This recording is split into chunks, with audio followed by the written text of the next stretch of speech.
Khan career study channel पर आप लोग का स्वागत है। नव वर्ष की हार्दिक शुभकामनाएं आप लोग को। और 2026 के फाइनल एग्जाम के लिए और सब्जेक्टिव क्वेश्चन जो VVI है 100% लड़ेगा, वो आप लोग के लिए लगभग 7 सीरीज में ला रहे हैं, जिसे आप देखेंगे, समझेंगे और एग्जाम में अधिक से अधिक नंबर लाएंगे।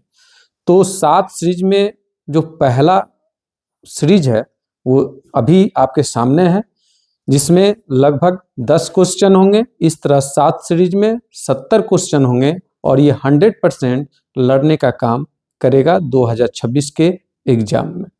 तो देखेंगे इसमें 10 में से सामने पहला क्वेश्चन है, उत्तक संवर्धन पर एक निबंध लिखें। उत्तक संवर्धन पर तो समझ लेते हैं कि उत्तक संवर्धन क्या है। तो उत्तक संवर्धन नाम से ही क्लियर है। उत्तक संवर्धन, उत्तक किसे बोलेंगे? तो कोशिकाओं के समूह जो एक ही प्रकार के हो और कार्य भी एक ही प्रकार के करे, वह उत्तक होता है। यहाँ पे जुटा है उत्तक संवर्धन पर एक निबंध लिखें। तो उत्तक संवर्धन में क्या करते हैं कि जीव के कुछ उत्तक को क्लोन के रूप में बाहर निकालते हैं, उसे माध्यम पर संवर्धित कर एक नए पौधे को या संतति को जन्म दिया जाता है। तो इसे उत्तक संवर्धन कहा जाता है। उत्तक संवर्धन विशेषतः प्लांट में देखने को मिलता है, पौधों में, पादप में। पादप का एक हिस्सा कट करके बाहर करना और उसे माध्यम पर संवर्धित करके एक नया पौधा उत्पन्न करना, बनाना उत्तक संवर्धन होता है। तो आप इस पे निबंध लिख सकते हैं। जैसे कि हम बता दें कि अगर ये लघुत्तरीय में क्वेश्चन पूछता है, प्रश्न आता है, तो आप इसे 50 से 100 शब्दों में लिखेंगे। जबकि यही क्वेश्चन अगर दीर्घ उत्तरीय प्रश्न में पूछा जाता है तो आप 150 से 200 शब्दों में मेंशन करेंगे, जो 1.5 पेज से ज्यादा होना चाहिए। तो उत्तक संवर्धन पर आप लिख सकते हैं। दूसरा क्वेश्चन इसमें है, पुष्पीय पौधों में निषेचन की क्रिया का वर्णन करें। पुष्पीय पौधों में निषेचन की क्रिया का वर्णन। तो पुष्पीय पौधे जो होते हैं वह आवृत बीजी को कहा जाता है, जिसमें पुष्प बनते हैं, बीज इत्यादि बनते हैं, यानी उसमें लैंगिक जनन या अलैंगिक जनन इत्यादि की क्रियाएं होती हैं। तो देखेंगे पुष्पीय पौधों में निषेचन क्रिया का वर्णन कर। निषेचन से पहले ये लिखना होगा परागन। पौधों में विशेषता जो बात की जाएगी, निषेचन से पहले परागन की करेंगे कि पराग कोश से वर्तिकाग्र पर पराग कण का स्थानांतरण परागन कहलाता है। परागन के बाद पराग कण वर्तिकाग्र से पराग ट्यूब की तरह विकसित होते हैं और स्त्री केसर के रास्ते बीजांड से जाकर निषेचित करते हैं। तो वहां पे निषेचन की क्रिया होती है। पुष्पीय पौधों में जो निषेचन की क्रिया होती है वह द्विव निषेचन होता है, क्योंकि पराग कण के अंदर 2 कोशिकाएं बनती हैं, एक नर कोशिका और एक कायी कोशिका। नर कोशिका अंड कोशिका से निषेचित कर युग्म नज का निर्माण करती है, जबकि कायी कोशिका ध्रुवीय कोशिकाओं से संलयित होकर उसके पोषण इत्यादि का कार्य करती है युग्मनज का। तो इस तरह से आप पुष्पीय पौधों में निषेचन की क्रिया को समझा सकते हैं। अगला जो क्वेश्चन है बहुत VVI है, रिकॉम्बिनेंट DNA तकनीक। बहुत बार पूछा भी जा चुका है रिकॉम्बिनेंट DNA तकनीक। इसे दूसरे नाम से भी पूछा जाएगा, आंसर लगभग एक जैसा ही लिखना है। जैसे जीन अभियांत्रिकी, जिसको जीन इंजीनियरिंग बोलते हैं, या पुनर्योगज DNA तकनीक। कह रहा है कि इस पे संक्षिप्त वर्णन करें। तो रिकॉम्बिनेंट तकनीक या जीन अभियांत्रिकी क्या होता है? तो ऐसे समझिए कि किसी कोशिका से DNA को निकालकर उसमें कट कर दिया जाता है, वांछित जीन को निकालकर परपोषी कोशिका में स्थानांतरित करने की प्रक्रिया जीन अभियांत्रिकी होती है। किसी वांछित कोशिका के डीएनए से वांछित जीन को निकालकर कट करके रेस्ट्रिक्शन एंजाइम द्वारा, प्रतिबंधन एंजाइम द्वारा उसे परपोषी कोशिका के डीएनए में स्थानांतरित करना जीन इंजीनियरिंग है। और परपोषी कोशिका में जो उस जीन के कारण विकास होता है या वह कोशिका जो विकसित होती है, तो वह कोशिका रिकॉम्बिनेंट डीएनए या पुनर्योरगज डीएनए कहलाती है। इसमें बात आ रही है तकनीक की, तो तकनीक में कोशिका से डीएनए को बाहर करना, फिर डीएनए को कट करना, कट करने के लिए प्रतिबंधन एंजाइम का उपयोग करना, कट हुए जीन को परपोषी कोशिका के डीएनए में जोड़ने के लिए लाइगेज एंजाइम का उपयोग करना तकनीक होता है।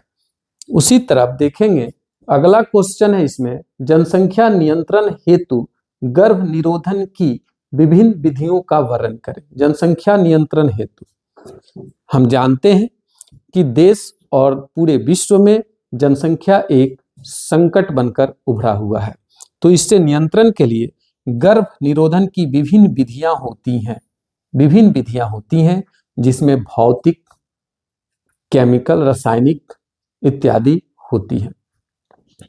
तो भौतिक में बहुत सारा विधियों का उपयोग होता है, जैसे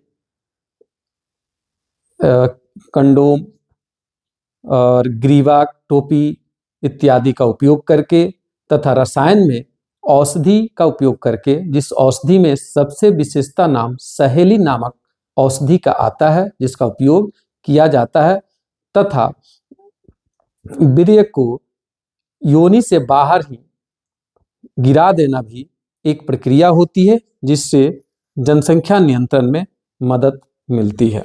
उसी तरह अगला क्वेश्चन जो है, इसमें लिंग निर्धारण से आप क्या समझते हैं और लिंग संलग्न वंशागति को उदाहरण सहित समझाएं।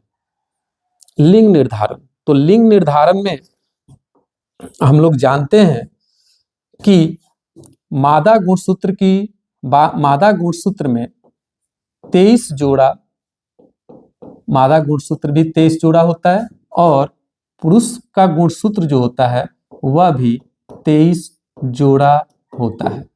23 जोड़ा में दोनों में 22 जोड़ा सेम होते हैं, जबकि 23वां जोड़ा भिन्न भिन्न होते हैं, जैसे XY और XX।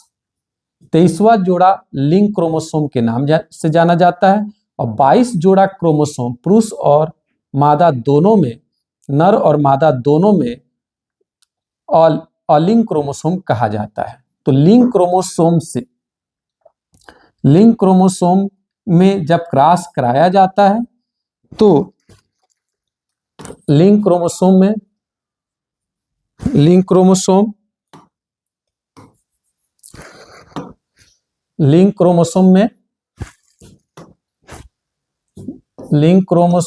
XX और XY के बीच जब हम क्रॉस कराते हैं, तो इधर से अगर X पर प्रभावी रहता है तो X आएगा, इसमें XY पर प्रभावी होगा तो X ही आएगा। अगर Y X पर प्रभावी होता है तो Y आता है, इधर ये X इस X पर प्रभावी हो या कोई एक दूसरे पर प्रभावी हो, तब भी इधर से X ही आता है। यानी संतति के उत्पन्न होने की जो प्रतिशत है नर और मादा की, वह 50-50% होता है कि लड़की कितने जन्म लेगी या लड़का कितना जन्म लेगा, ये 50-50% होता है। तो इसे लिंग निर्धारण कहा जाता है। दूसरा चीज है, इसमें लिंग संलग्न वंशागति को उदाहरण सहित समझाएं। लिंग संलग्न लिंग गुणसूत्र पर जो जीन होते हैं, उस जीन में जो विशेष लक्षण होते हैं वह पीढ़ी दर पीढ़ी स्थानांतरित होते हैं, तो उसे लिंग संलग्न वंशागति कहते हैं। तो इस तरह से ये 5 क्वेश्चन हुए। 6 नंबर जो क्वेश्चन है, जो VVI है एग्जाम के लिए, वह है सूक्ष्म जीव क्या है, मानव कल्याण में इनकी भूमिका का संक्षिप्त वर्णन करें। सूक्ष्म जीव क्या है? तो वह जीव जो हमारी नग्न आंखों से दिखाई नहीं देता तथा जिसको देखने के लिए उपकरण इत्यादि की आवश्यकता होती है, वह सूक्ष्म जीव कहलाता है। सूक्ष्म जीव लाभदायक के साथ साथ हानिकारक भी होते हैं, लेकिन इस प्रश्न में मानव कल्याण में इनकी भूमिका का वर्णन करने की बात बोला है, यानी लाभदायक। तो लाभदायक में कौन कौन से आ जाएंगे? तो एक तो आ जाएगा दूध से दही बनाने के लिए जो सूक्ष्म जीव यूज होता है उसे लैक्टोबैसिलस बैक्टीरिया कहते हैं। यही दूध को दही में परिवर्तित करता है और दही में विटामिन B6, लैक्टिक एसिड इत्यादि होता है जो मानव कल्याण के लिए लाभदायक है। उसी तरह ई कोलाई बैक्टीरिया जो है, ई कोलाई बैक्टीरिया, इस बैक्टीरिया से इंसुलिन तैयार किया जाता है, जो इंसुलिन डायबिटीज के मरीज के लिए लाभदायक सिद्ध होता है। उसी तरह पेनिसिलियम कवक से, जो कवक होता है पेनिसिलियम से पहला एंटीबायोटिक यानी प्रतिजैविक तैयार किया गया, जिसका नाम पेनिसिलिन है। पेनिसिलिन बैक्टीरिया की वृद्धि को रोकने में मददगार साबित होता है। तो इस तरह से सूक्ष्म जीव के बारे में और मानव कल्याण में इसकी भूमिका का हम वर्णन कर सकते हैं, करते हैं। अगला जो क्वेश्चन है ये भी VVI है, एग्जाम में 100% लड़ने का काम करता है। नाम है क्वेश्चन का, वाहित मल जल क्या है? वाहित मल जल क्या है? तो गांव, शहर, औद्योगिक क्षेत्र इत्यादि से नाले के रूप में जो गंदगी बहाई जाती है और उसे जल इत्यादि में प्रवाहित कर दिया जाता है, तो उसे वाहित मल जल बोलते हैं। वाहित मल जल का जल में मिल जाने से BOD बढ़ जाता है, बायोकेमिकल ऑक्सीजन डिमांड का बढ़ जाना, क्योंकि उस जल में ऑक्सीजन की कमी हो जाती है, जल प्रदूषित हो जाता है, जिससे जलीय जीव की मृत्यु होने लगती है। तो उसके उपचार क्या हैं? वाहित मल जल जो है उसके उपचार क्या हैं? यहाँ पे उपचार की बात किया है। तो रिवीजन वाले चैप्टर में इसके बारे में समझाया गया था कि वाहित मल जल के उपचार में नदियों में बहाने से पहले 2 प्रोसेस से गुजारना होता, 2 प्रक्रिया से, 2 प्रक्रिया में 2 टंकी का यूज करते हैं। वाहित मल जल को प्रथम टंकी में रखते हैं, उससे कूड़े कचड़े को छान कर बाहर कर लिया जाता है, कुछ समय के लिए उस जल को उसी में छोड़ देते हैं, जिससे उसकी मिट्टी नीचे तल्ली में बैठ जाती है। उसके बाद उस जल को दूसरे टंकी में नल के माध्यम से प्रवाहित किया जाता है और इकट्ठा किया जाता है। दूसरे टंकी में शैवाल और बैक्टीरिया को डाला जाता है, जिसमें बैक्टीरिया उस वाहित मल जल के कार्बनिक पदार्थ को अपघटित कर कार्बन डाइऑक्साइड में परिवर्तित कर देते हैं, जिसे शैवाल जो कि पादप है उसे ग्रहण कर प्रकाश संश्लेषण क्रिया के द्वारा उसे ऑक्सीजन में परिवर्तित कर वातावरण में छोड़ देता है, रिलीज कर देता है। तो इस तरह से वाहित मल जल का उपचार होता है और अंततः उसे अब हम नदियों इत्यादि में प्रवाहित कर सकते हैं। इस तरह से आप एग्जाम में इसे लिखेंगे। अगला जो क्वेश्चन इसमें है वह है DNA का एक आरेख बनाकर उसे सही रूप से नामांकित करें। DNA का आरेख बनाना है, चित्र बनाना है। तो सबको मालूम होना चाहिए कि DNA द्विकुंडलित होता है और इसकी आकृति सर्पिलाकार होती है। इसकी आकृति सर्पिलाकार होती है और एक कुंडली में लगभग 10 बॉन्ड होते हैं और ये बॉन्ड हाइड्रोजन बॉन्ड कहलाते हैं। इस बॉन्ड का नाम हाइड्रोजन बॉन्ड है। उसके बाद एक कुंडली के बीच की जो दूरी होती है वह 3.4 एंगस्ट्रम होती है। 3.4 एंगस्ट्रम होती है। अगर 2 हाइड्रोजन के बीच की बात करें तो 0.2 इसके बीच की बात करें तो 0.34 एंगस्ट्रम या नैनोमीटर बोल सकते हैं कि दूरी होती है इनके बीच की।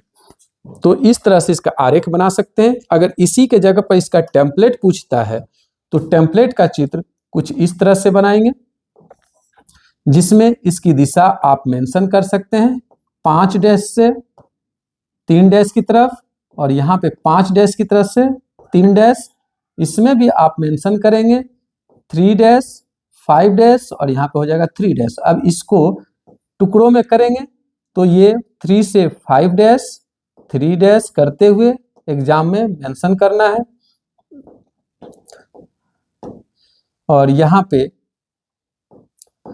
हो जाता है 3 डैश। तो टेम्पलेट भी एग्जाम में हम बना सकते हैं। उसके बाद अगला जो क्वेश्चन है उसका नंबर यहाँ पे नहीं दिया गया है, लेकिन इस क्वेश्चन को हम लोग समझेंगे जो एग्जाम में आता है। मत्स्य पालन क्या है? भोजन की गुणवत्ता सुधार में इसकी भूमिका बताएं। तो मत्स्य पालन में विशेष नाम मछली की आती है। जैसे देश की या विश्व की बहुत बड़ा हिस्सा जो है भोजन के लिए, खाद्य के लिए मत्स्य पर निर्भर होता है, और मत्स्य का जो रख रखाव करते हैं तो वह मत्स्य पालन कहलाता है। मत्स्य में जलीय जीव, वह जलीय जीव जिसे मानव अपने खाद्य आपूर्ति के लिए उपयोग और रख रखाव करता है, मत्स्य पालन कहलाता है। इसमें मछली के साथ साथ केकड़ा, घेंघा इत्यादि जीव भी आते हैं, जलीय जीव आते हैं। इसमें विशेष बात हम लोग मछलियों की करते हैं। तो मछलियां 2 तरह की होती हैं, एक मीठे जल में, एक खारे जल में, यानी एक अलवणीय जल में, एक लवणीय जल में। तो अलवणीय जल मीठे जल को बोलते हैं, उसमें पाई जाने वाली मछलियां अलग होती हैं, तथा समुद्री जल जिसे खारा जल या लवणीय जल बोलते हैं, उसकी मछलियां या जंतु जलीय जीव अलग होते हैं। इसमें बात की गई है भोजन की गुणवत्ता की। तो जानते हैं हम कि मछली का सेवन करने से उससे प्रोटीन, वसा इत्यादि उचित मात्रा में, पर्याप्त मात्रा में शरीर को मिलती है, और इस पर विश्व की बहुत बड़ी संख्या आधारित है खाद्य के लिए। अगला क्वेश्चन हम लोग देखेंगे, उसका नाम है कैंसर और एड्स पर संक्षिप्त टिप्पणी लिखें। तो इसमें सबसे पहले हम कैंसर की बात कर लेते हैं। कैंसर क्या है? अगर एग्जाम पूछता है कि कैंसर क्या है तो हमें फर्स्ट लाइन क्या लिखना चाहिए कि कैंसर एक घातक कोशिका है जो एक सामान्य कोशिका ही परिवर्तित होकर घातक कोशिका में बदल जाती है। जैसे समझ ले कि एक सामान्य कोशिका जो 24 घंटे में 1 से 2 होती है, वह मात्र 20 मिनट में 1 से 2 होने लगती है। यह उत्परिवर्तन के कारण होता है। शरीर में अचानक एकाएक होने वाला परिवर्तन उत्परिवर्तन है, और उत्परिवर्तन का उदाहरण कैंसर है। कैंसर एक घातक कोशिका है जो एक सामान्य कोशिका ही इस घातक कोशिका में परिवर्तित हो जाती है। अगर ये घातक कोशिका में इसे ट्यूमर के नाम से भी जाना जाता है। अगर वह ट्यूमर शरीर से बाहर बनता है तो खास कोई दिक्कत नहीं होती, लेकिन वही ट्यूमर अगर शरीर के अंदर बनता है तो वह खतरनाक साबित हो जाती है। तो यह कैंसर के बारे में हुआ। अगला जो क्वेश्चन है इसमें एड्स है। एड्स का full form acquired immuno deficiency syndrome है। यह एक वायरस जनित रोग है। उस वायरस का नाम HIV है। HIV है। तो HIV वायरस के कारण एड्स होता है। तो इसमें लिखने के लिए हम लसिका के बारे में समझेंगे। तो शरीर की प्रतिरक्षा तंत्र मजबूत करने का जिम्मेवार लसिका होती है। तो शरीर में 2 तरह की लसिका पाई जाती है। एक होती है बी लसिका और दूसरा होती है टी लसिका। ये जो HIV होता है, HIV वायरस, यह बी लसिका से नहीं जीत पाता है, यानी उससे वह हार जाता है, क्योंकि यह शरीर को बचाने का काम करता है, जिस तरह एक आर्मी अपने देश के लिए काम करती है। तो ये HIV बी लसिका से ना लड़कर सीधे टी लसिका से लड़ता है। टी लसिका का काम होता है सहायता करना, पोषण प्रदान करना बी लसिका को। तो HIV जाकर टी लसिका को मार देता है और बी लसिका कमजोर पड़ने लगता है और स्वतः ही यह खत्म हो जाता है। तो इसमें हम ये समझ सकते हैं कि टी लसिका किसान की भांति कार्य करता है। जिस तरह किसान देश में अनाज उत्पन्न करते हैं, अन्न उत्पन्न करते हैं, जिसे खा पीकर सैनिक बॉर्डर पे लड़ते हैं, तो बी लसिका जो है सैनिक है। अगर किसान भोजन ना उत्पन्न करे, अन्न उत्पन्न ना करे, तो आर्मी जो सिपाही है वह बॉर्डर पर नहीं रह सकता है, वह स्वतः ही खत्म हो जाएगा। तो HIV बी लसिका को न मारकर टी लसिका को मार देती है, जिससे बी लसिका को सहायता नहीं मिल पाती और वह उसका प्रतिरक्षा तंत्र जीव का पूर्ण रूप से खत्म हो जाता है। और जो ये लसिका है, प्रतिरक्षा तंत्र है, ये प्रकृति के द्वारा ही प्राप्त होती है, अतः इसका दवा औषधि आज तक बना नहीं है। तो इसके बारे में आप लिख सकते हैं। उसके बाद लास्ट क्वेश्चन है आज के सीरीज का, वह है जैव प्रौद्योगिकी क्या है, तथा और क्या पूछा इसमें, चिकित्सा के क्षेत्र में इसकी उपयोगिता पर प्रकाश डाले। चिकित्सा, मेडिकल के फील्ड में। तो सबसे पहले समझते हैं कि जैव प्रौद्योगिकी क्या है। नाम से ही क्लियर है, जैव का मतलब जीव, प्रौद्योगिकी का मतलब उत्पादन है। तो मनुष्य अपने आर्थिक स्वार्थ के लिए जीवों से उत्पादित उत्पाद का उपयोग अपने लिए करता है, तो वह जैव प्रौद्योगिकी कहलाता है। जीवों के द्वारा उत्पन्न उत्पाद को मानव अपने स्वार्थिक उपयोग में के लिए ग्रहण करता है या इकट्ठा करता है, तो वह जैव प्रौद्योगिकी कहलाता है। इसके बाद कह रहा है इसमें कि चिकित्सा के क्षेत्र में इसकी उपयोगिता पर प्रकाश डाले। चिकित्सा के क्षेत्र में तो अभी मैंने बताया भी कि जैसे दूध से दही बनाने का काम लैक्टिक एसिड लैक्टोबैसिलस बैक्टीरिया करता है, जो दूध को दही में परिवर्तित कर देता है, जिसमें B12 के गुण आ जाते हैं। उसी तरह पेनिसिलियम बोला था कि पेनिसिलियम कवक है और इस कवक से दुनिया का प्रथम प्रतिजैविक तैयार किया गया था, पेनिसिलियम कवक से। और कौन उसका नाम क्या है, पेनिसिलिन है। पेनिसिलिन क्या करता है, तो बैक्टीरिया की वृद्धि को रोक देता है, बढ़ने नहीं देता। उसी तरह ई कोलाई बैक्टीरिया होता है, ई कोलाई बैक्टीरिया से क्या उत्पाद उत्पन्न होते हैं, तो उसका नाम है इंसुलिन, जो डायबिटीज के या मधुमेह के रोगी के उपचार में मददगार साबित होता है। तो यह जैव प्रौद्योगिकी का चिकित्सा के क्षेत्र में उपयोगिता है और उसका उदाहरण मैंने दे रखा, ई कोलाई बैक्टीरिया, पेनिसिलियम इत्यादि और लैक्टोबैसिलस बैक्टीरिया। तो इस तरह हम लोग 7 सीरीज लेकर आपके सामने आएंगे, जिससे आप देखेंगे और इसके बाद ऑब्जेक्टिव क्वेश्चन का भी वेब सीरीज चलेगा, लाइव चलेगा, जिससे आप लोग देखें, समझें और एग्जाम में अधिक से अधिक नंबर लाएं। तो इस चैनल को आप लोग लाइक करें, सब्सक्राइब करें, शेयर करें और कमेंट जरूर करें। अगर कोई क्वेश्चन उलझता है, नहीं समझ में आता, तो उसे हम लोग समझाने की कोशिश करेंगे। धन्यवाद।